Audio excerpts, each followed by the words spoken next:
আজকে আমি বানাচ্ছি নারকেলের বরফি। তো সেটার জন্য আমি একটা নারকেল কুড়িয়ে নিয়েছি আর একটা কনডেন্স মিল্ক নিয়ে নিয়েছি। কনডেন্স মিল্কটা প্রথমে কড়াইতে ঢেলে তার মধ্যে আমি কোরানো নারকেলটা ঢেলে দিলাম। এবারে দুটোকে ভালো করে খুব ভালো করে মিক্স করে নিতে হবে, আর তার সাথে আমি একটুখানি দুধ মিশিয়ে নিলাম। আর তারপরে আমি এখানে কেশর আগে থেকে ভিজিয়ে রেখেছিলাম এটাতে ফ্লেভার আর কালারটার জন্য।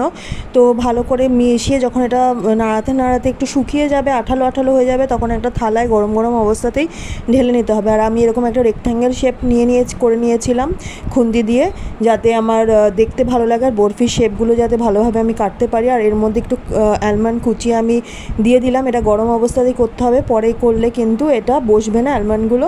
আর অ্যালমন্ডগুলো দিয়ে আমি একটু খুন্তি দিয়ে চেপে চেপে দিয়েছিলাম, আর এইভাবে আমি বরফির পিস কেটে নিলাম।